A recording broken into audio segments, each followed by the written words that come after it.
This podcast is sponsored by Skylight Frame. Mother's Day is almost here. What are you getting her? Something that shows you care. Something that makes her feel loved. Something that won't stress you out. Something like the Skylight Frame. The Skylight Frame is the perfect gift. It's a touchscreen photo frame your whole family can upload photos to, from wherever they are in the world. It's a way to share with her all the moments that matter. It sets up in seconds. You can even make sure that it's already loaded with photos when your mom opens her Mother's Day gift. And her Skylight Frame can hold thousands of the treasured photos you share. It's an easy, heartfelt way for mom to stay connected with those who matter most. It really is the perfect gift. Now, as a special Mother's Day offer for our listeners, get 15% off your purchase of a Skylight Frame when you go to skylightframe.com/easy. That's SKYLIGHTFRAME.com/easy. Get 15% off your Mother's Day purchase now at skylightframe.com/easy.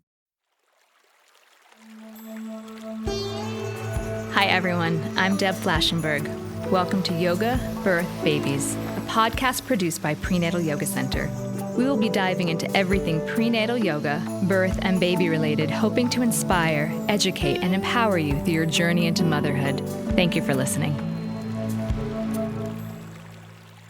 Hi, I'm Deb Flashenberg. I'm your host for Yoga Birth Babies. And as I mentioned last week and this week, I'm doing re-releases because it's a holiday season.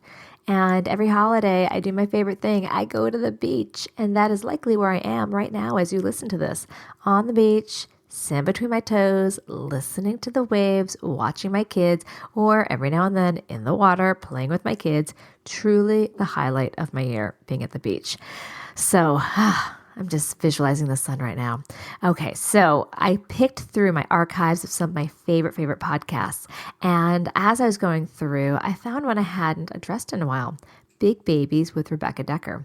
And the reason that I felt it was important to bring this one back is because I can't tell you how many times I hear students say, my care provider's talking about induction, maybe go straight to a cesarean because they say my baby's really big. And Rebecca gives some really great information. And she actually gave me some new statistics that I hadn't known. Do you know that ultrasounds can be off in estimating birth weight by up to 15%? That's huge. So listen to what Rebecca has to say. She's amazing. If you don't know her, Rebecca Dekker is an RN. Oh, she's got a lot of initials. There we are. A PhD, RN, APRN, and she's the founder and author of Evidence-Based Birth. She's got a lot of great knowledge, so I'm sure you're going to enjoy listening to that. And before we get to that, as always, just a reminder, prenatal yoga teacher training.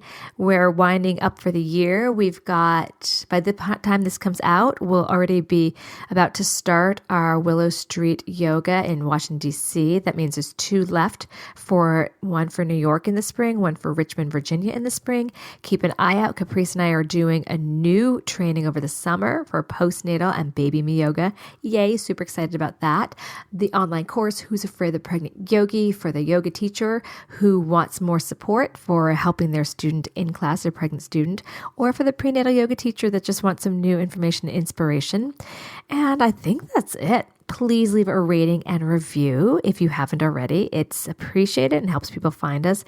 And hope you are having a wonderful and joyous holiday season. Thank you for listening. Thank you for being part of the PYC community within the walls of our studio or just within the community in general. I appreciate it. All right. Great holidays to you. Enjoy this conversation. This podcast is sponsored by Skylight Frame. Mother's Day is almost here. What are you getting her? Something that shows you care. Something that makes her feel loved. Something that won't stress you out. Something like the Skylight Frame. The Skylight Frame is the perfect gift. It's a touchscreen photo frame your whole family can upload photos to, from wherever they are in the world. It's a way to share with her all the moments that matter. It sets up in seconds. You can even make sure that it's already loaded with photos when your mom opens her Mother's Day gift. And her Skylight Frame can hold thousands of the treasured photos you share. It's an easy, heartfelt way for mom to stay connected with those who matter most. It really is the perfect gift. Now, as a special Mother's Day offer for our listeners, get 15% off your purchase of a Skylight Frame when you go to skylightframe.com/easy.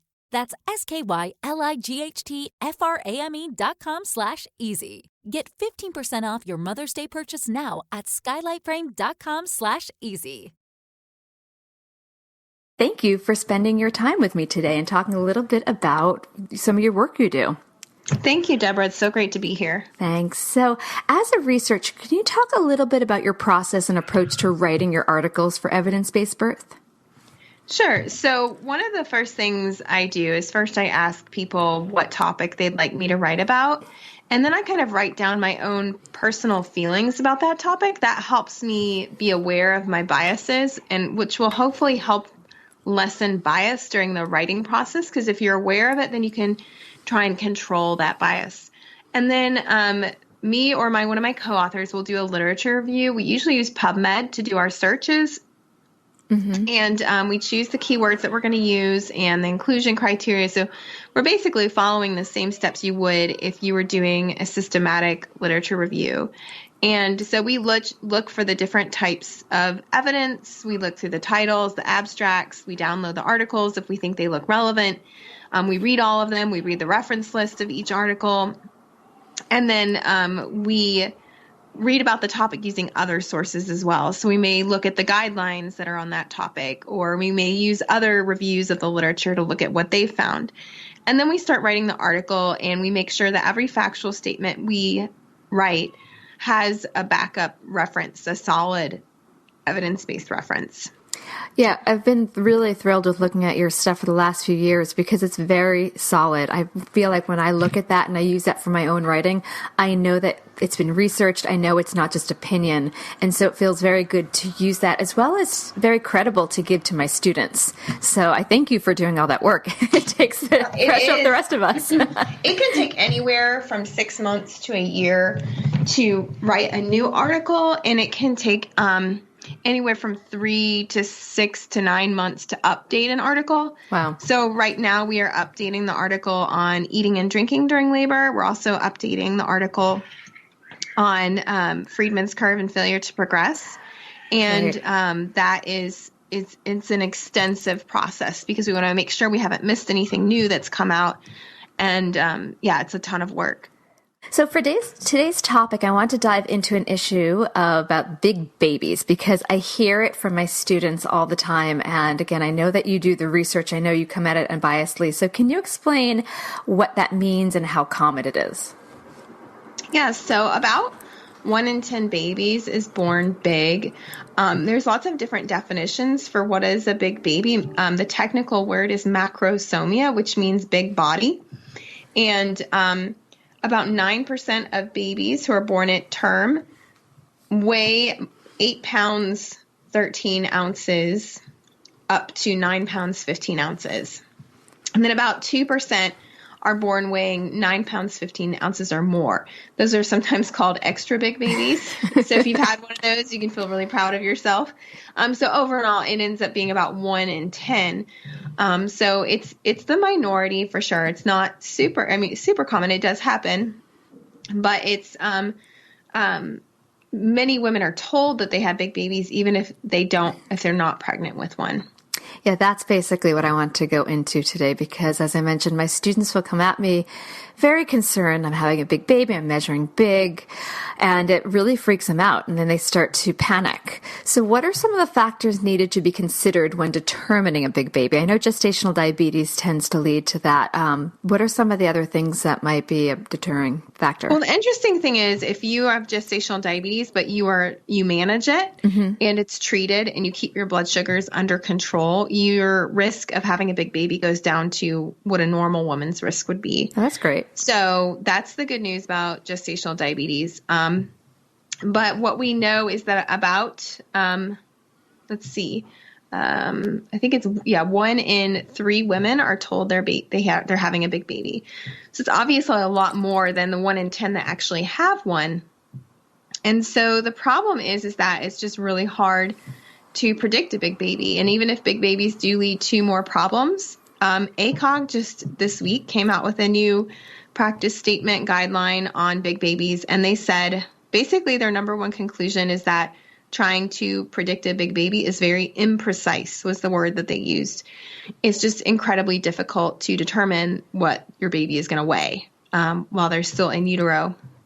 And it's about an ultrasound is no better than your care provider just using their hands to guess. Mm-hmm. And it's about plus or minus 15% of the baby's actual weight. So that can be a pretty big range. It could be off by a pound or more. That's huge. I actually thought it was 10%. So now there's even a wider range. So when the students come and say, my baby's already measuring 8 pounds, whatever ounces, you can say, rest assured, there is some give or take. So let's try to take it down a little so they're not, again, panicking. Hello, it is Ryan, and I was on a flight the other day playing one of my favorite social spin slot games on chumbacasino.com. I looked over the person sitting next to me, and you know what they were doing? They were also playing Chumba Casino. Coincidence? I think not. Everybody's loving having fun with it. Chumba Casino is home to hundreds of casino-style games that you can play for free anytime, anywhere, even at 30,000 feet. So sign up now at chumbacasino.com to claim your free welcome bonus. That's chumbacasino.com and live the Chumba life. No purchase necessary. VGW. Void where prohibited by law. See terms and conditions. 18+. Step into the world of power, loyalty, and luck. I'm gonna make him an offer he can't refuse. With family, cannolis, and spins mean everything. Now, you wanna get mixed up in the family business. Introducing The Godfather at chumbacasino.com. Test your luck in the shadowy world of The Godfather slot. Someday, I will call upon you to do a service for me. Play The Godfather now at chumbacasino.com. Welcome to the family. VGW Group. No purchase necessary. Void where prohibited by law. See terms and conditions. 18+. So what are some of the assumed issues that a care provider is concerned about when delivering a presumed big baby? I put presumed in because, as you mentioned, we don't really know until the baby's actually born. Yeah. So I'm just double checking that percentage to make sure it's done, that it was correct. And let me see what it says. Yeah, it's 15%. Plus That's great. It comes within 15% of the baby's actual weight. So if your baby weighed 8 pounds actually, the ultrasound could say they weigh 9 pounds, 3 ounces. So it can be off by more than a pound.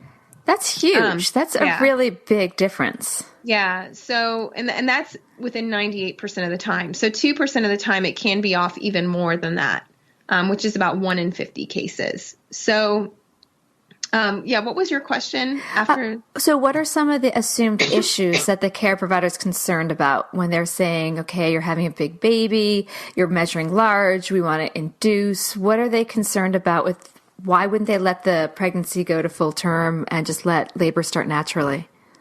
So it's really interesting. When I did my research for the Big Baby article, which you can find at ebbirth.com/bigbaby, I found that even going back into the 1950s and earlier than that, obstetricians have always been terrified of big babies because they're terrified of something called shoulder dystocia, which is when the shoulder gets stuck, which can happen in smaller babies too, but it's more common in a bigger baby. And the fear is that the baby's shoulder will get stuck, that they'll have difficulty helping the rest of the baby be born, the baby's body being born, and that perhaps, there could be a decrease in oxygen to the baby during that time, or perhaps the baby will experience an injury to their arm and shoulder, a permanent nerve injury.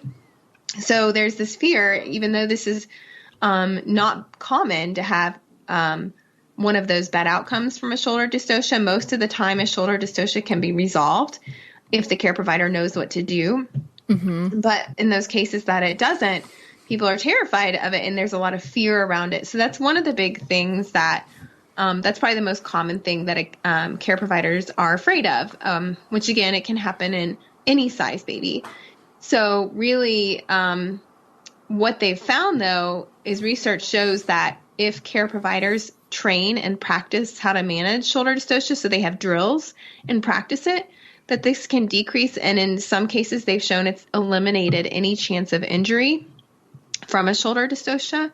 So that's like the bright side on the research, showing that we actually can use systematic education and training to teach care providers how to deal with this when it does happen, so that the baby won't be injured. Are you finding that care providers that perhaps have been practicing for a while go back to learn this training, or is it being implemented now for upcoming OBGYNs? So that's a good question. Excuse me. That research on that training is relatively new. It's been a big deal in the United Kingdom and the U.S. They've just started studying it. I think that it's something that is up and coming, and we will see more hospital systems implementing because it has been shown by really solid evidence to just be so effective.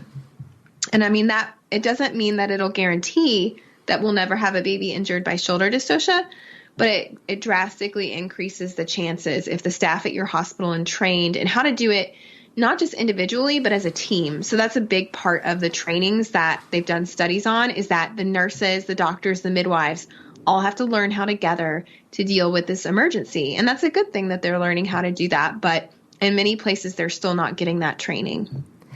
Yeah, I like to think that will happen. I guess part of me is a little skeptical to think that the hospitals are going to spend the money to train everyone. I mean, it would be fantastic.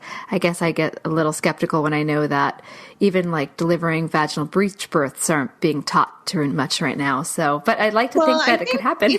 It's such a liability risk for hospitals, for their staff to not know how to properly, as a team, manage a shoulder dystocia, that I think it's a no-brainer that it's more of an issue of being aware of the training existing and implementing it rather than a money thing. I mean, all it would have to do is prevent one lawsuit, and that would pay for probably 20 years of training. That's true. Yeah. No, I'm very happy to hear that, and it just makes me think, okay, there's a chance for women not to be pushed into the category of big baby induction cesarean. So great. It's wonderful to hear that there's some training coming. What are some of the other issues that are assumed with a large baby?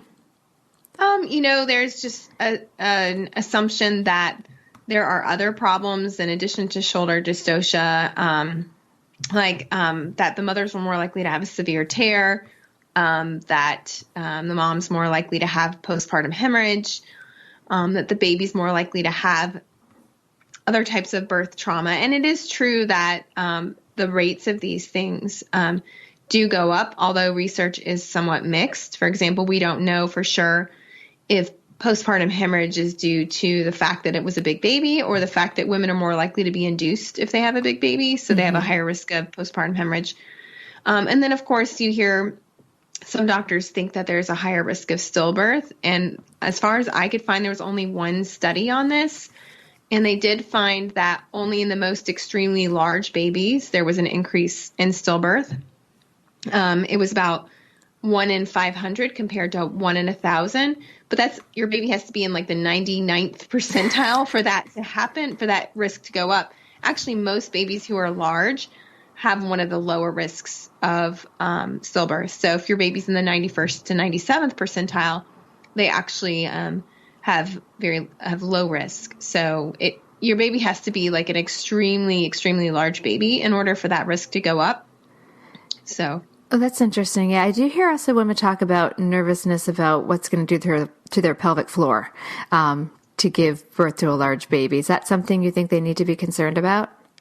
I couldn't find that much research on that. One of the midwives asked me to include that in the article, one of my reviewers, and there really isn't a lot of good research on that I could find, at least. If one of your readers finds it, let me know. Yeah, absolutely. I just had a student saying, my gosh, what's going to happen if I give birth to this big baby? What's going to happen to my pelvic floor? And I thought, I will ask Rebecca. All right, so I'll keep searching on that myself. So does a presumed large baby move the mother into a high-risk category if she was not previously categorized as high risk? And how might that change the way she's managed from her care provider? Yeah, I guess, high risk. How do we define high risk? Yeah.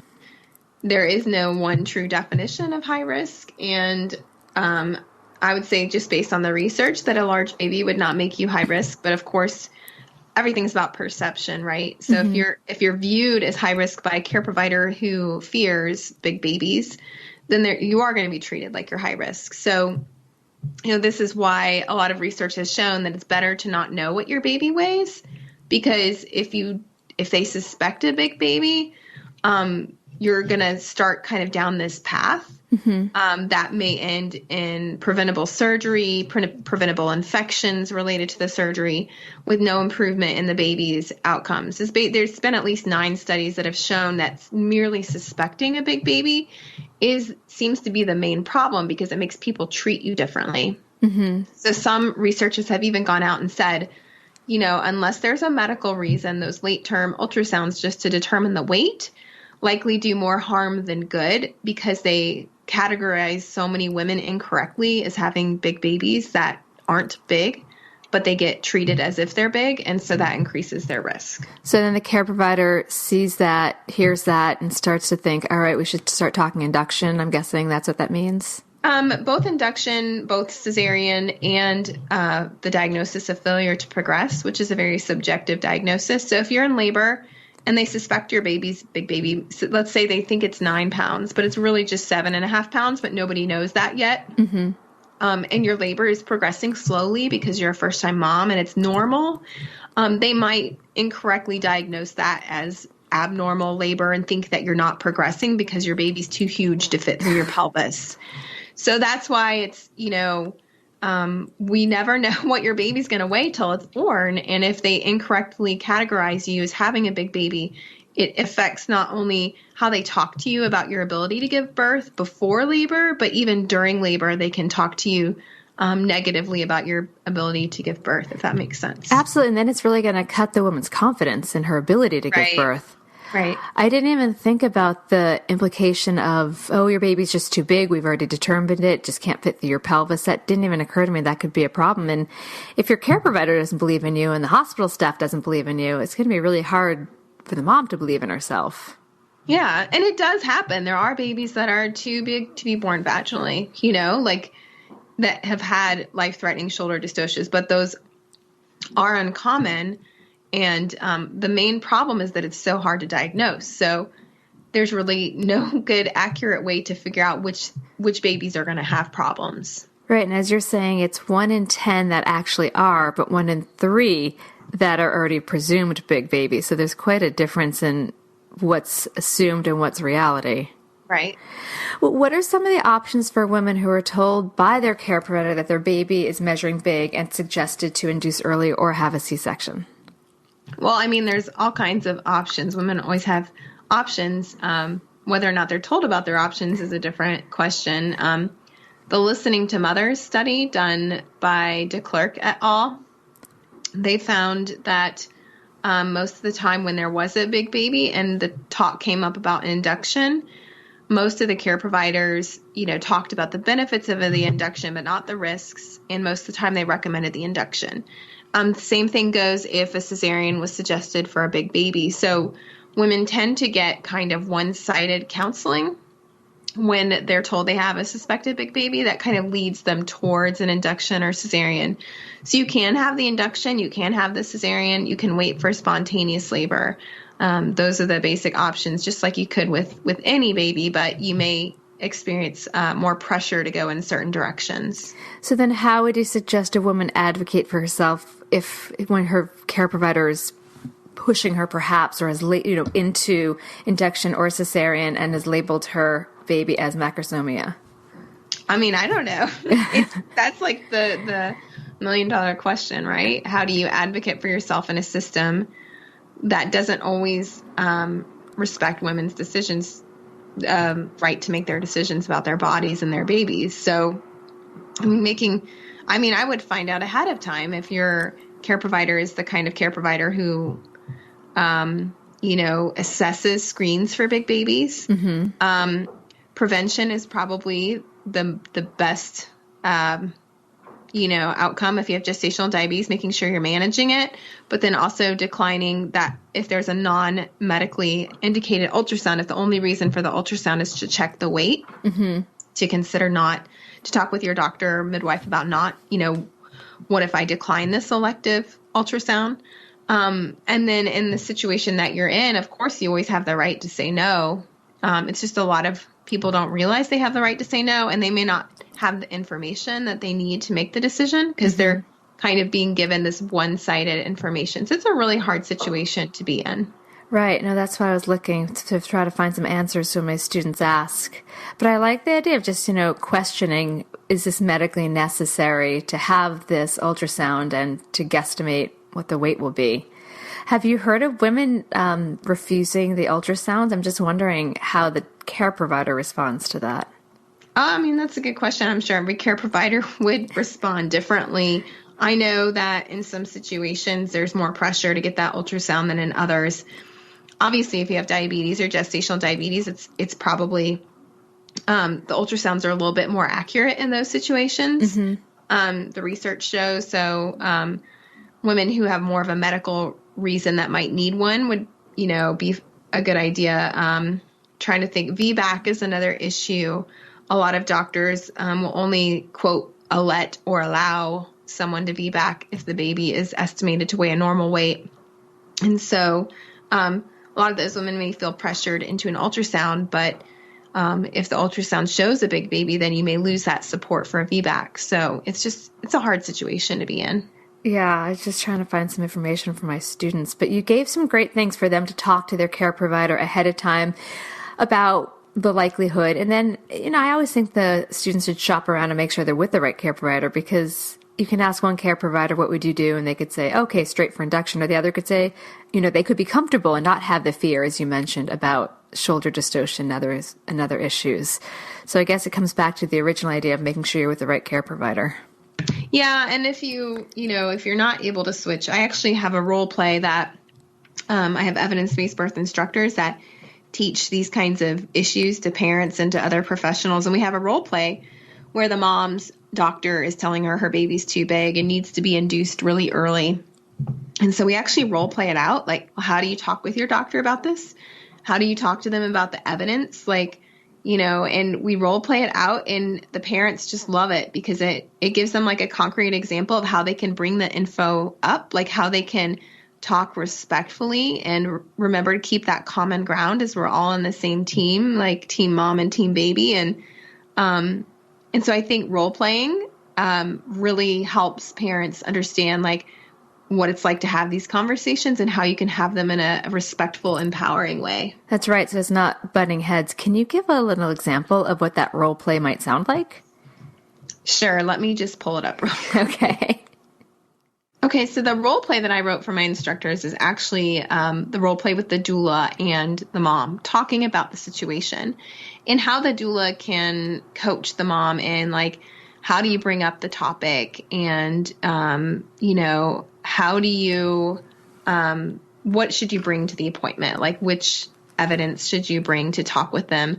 And, what are some red flags that you might, if your doctor says this, what might make you think that they're not going to be supportive of whatever you end up choosing? And so we kind of role play like how doulas can talk with moms about how to talk with their providers. And then we go through like what happens after the appointment. What did the doctor say? And what are your thoughts on it? And, kind of just going through like some of the things the doctor might have said and talking about them. So it's really coaching, just basically almost like rehearsing with parents ahead of time how to bring up the subject to their doctor. And so that's something that I think is important to practice ahead of time. Can you give us a little of the script? Yeah, let me see. See, the thing is, the role play doesn't go over exactly how to bring it up. The role play involves the audience giving suggestions about how to bring it up. But one of the ways that we recommend bringing it up is saying, Dr. So-and-so, I really respect your opinion. I value your opinion. I was wondering if I could get your thoughts on this evidence that I found, this article about big babies, and it talks about how inaccurate the estimates are of big babies. And I was wondering if you could just look over this with me and give me your opinion. So basically, you're just in a really respectful way saying, I respect your opinion, I value, and that's how you get the respect, we're on the same team. And then say, here is what I brought, and then actually have a hard copy of what you have. So you can say, and then asking for their thoughts on it. That's great, because then, again, you're taking down, it's non-confrontational, you're on the same plane, and it's just kind of an open, respectful conversation. Right. That's wonderful. Is there any and then if you notice like red flags, like your doctor rolls their eyes at you, or they kind of blow you off, or you feel dismissed or treated like a child, then that might be a red flag that doctor's not going to be supportive of whatever it is, if you end up choosing something that they're not recommending. That's great, because that's going to be for many different things, not just the big baby situation. That could be, I'm going past my due date. How far will you let me go before we talk induction? How long will you let me labor? How long will you let me push? So if you show up with the information and respectfully have a conversation, I guess how they respond is really going to let you know how they're going to respect you during the process. Exactly. Oh, that's great. Are there any other little tidbits from that script? Because that sounds brilliant. And there may not be. No, I'm just thinking, I tell people to bring a list of questions, like already written down, like maybe a max of 3 on a Post-it note, just because sometimes you can get flustered when you're in those appointments and it's hard to remember what it was you were going to ask. And so practicing ahead of time how you're going to bring it up respectfully, practicing what are the questions you're going to ask, and then reflecting afterwards on what happened and how did you feel treated. Oh, that's great.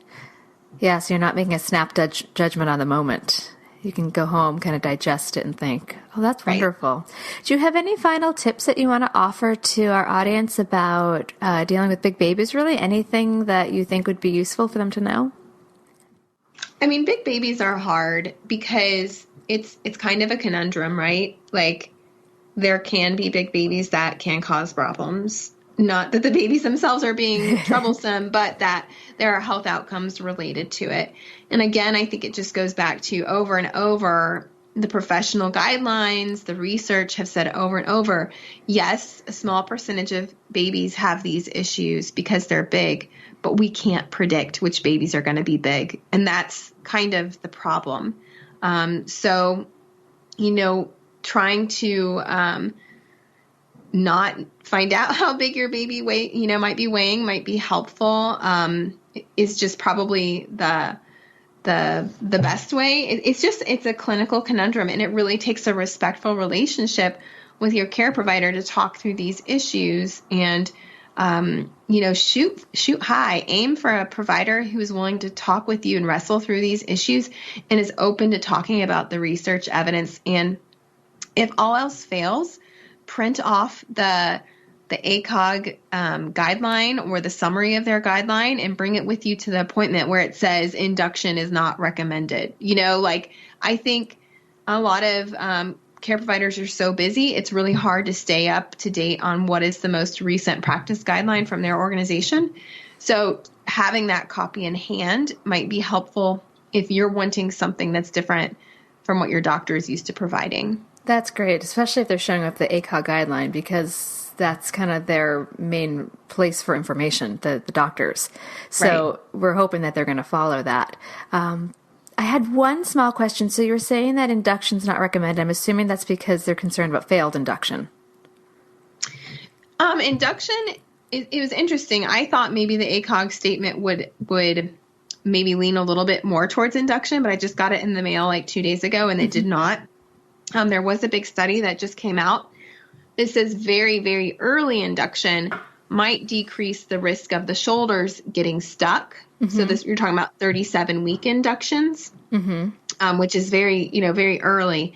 But it had no impact on any long-term outcomes, had no impact on any NICU admissions, and that sort of thing. So that was the new big study that just came out about big babies and inductions. So I was interested to see what ACOG was going to say about that, to see if they were going to lean more towards inductions because, they're so afraid of shoulder dystocia. But they said, no, induction is still not recommended. That's great. So I guess it also comes back to not only having a care provider that you're on the same page with, but starting to think about eliminating unnecessary interventions. And having an ultrasound to determine weight could be an unnecessary intervention. Right. And the ultrasound by itself, randomized trials have shown that it raises your relative risk of having a cesarean by about 20%. So if your overall risk is 20%, it would go up. I can't do the math in my head. Give me a second. Yeah. So if your overall risk is 20%, 20% of 20% is 4%. So your risk would go up from 1 in 5 to 1 in 4, from 20 to 24%. Okay. So just the ultrasound by itself does that, is well recognized as an independent risk factor for having a cesarean, having that late term ultrasound that's elective or not medically indicated. And I'm not talking about ultrasounds at the end of pregnancy, when you've gone past your due date and you need monitoring. I'm talking about just solely to look at the baby's weight. Yeah, I feel like most students that I'm working with just have that routinely. I don't even know if they realize they have the opportunity to ask not to have that. Right. So this is good. We're educating. Do you want to tell the community about anything that you have coming up? Because I know I've been looking at your website. You have a lot of stuff you're working on. Yeah. So we try to strive to provide most of our information for free. All of the articles at evidencebasedbirth.com are free. But we do have a membership for professionals who are seeking continuing education in the childbirth field. So we offer continuing education classes for nurses, midwives, doulas, childbirth educators, and physicians. And so you can join the membership and you get access to all of, we have about 18 hours of classes. And one of our classes is actually on big babies and gestational diabetes. So I actually have a 3-hour video class that we go through all of this research in detail. Wonderful. And then, of course, if people don't know about how to sign up, they can go to your website and just sign up for your newsletters and hear about what's going on. Yeah. So there is, you can create a free account, or you can, which will get you onto the newsletter. It'll get you some free handouts. Also, if you go to evidencebasedbirth.com/bigbaby, right at the top, you'll see the free handout on big babies. You don't even have to enter your email. You can just download it. But if you do sign up for the Evidence-Based Birth newsletter, we have, I think, around 8 handouts that you can download. Plus, you get an email course about evidence-based care. So there's free resources, as well as if you want to join, you just click on Join Now to become a professional member and get access to the continuing education. Wonderful. So I know we have a lot of birth workers that listen to this podcast, so they probably already are on your website, but if they don't know now, hopefully they'll be going there. And for our students that are listening, hopefully this will provide them some evidence-based information so they can have a really wonderful conversation with their care provider and then start to take some ownership of their pregnancy. So I thank you for doing all this amazing work. Your research is really unparalleled to most people, so thank you. You're welcome. It's my pleasure. Oh, wonderful. All right. So thanks for your time, and I will let you know when this comes out. And thank you, everyone, for listening. And if you liked it, please go onto iTunes or Stitcher and rate and review us. All right, Rebecca, thanks for your time, and I hope you have a wonderful day. All right. Thanks, Deborah. All right. Take care. Bye. Bye. It is Ryan here, and I have a question for you. What do you do when you win? Like, are you a fist pumper, a woohooer, a hand clapper, a high fiver? I kind of like the high five, but if you want to hone in on those winning moves, check out Chumba Casino. At ChumbaCasino.com, choose from hundreds of social casino style games for your chance to redeem serious cash prizes. There are new game releases weekly, plus free daily bonuses. So don't wait. Start having the most fun ever at ChumbaCasino.com. No purchase necessary. VGW Group. Void where prohibited by law. See terms and conditions. 18+. This has been an episode of Yoga Birth Babies, produced by Prenatal Yoga Center. You can catch us on Facebook, Twitter, Instagram, and Periscope. I'm Deb Flashenberg. Thanks for listening. Judy was boring. Hello. Then Judy discovered ChumbaCasino.com. It's my little escape. Now Judy's the life of the party. Oh, baby, mama's bringing home the bacon. Whoa, take it easy, Judy. The Chumba life is for everybody. So go to ChumbaCasino.com and play over 100 casino-style games. Join today and play for free for your chance to redeem some serious prizes. ChumbaCasino.com. No purchase necessary. Void where prohibited by law. 18+. Terms and conditions apply. See website for details.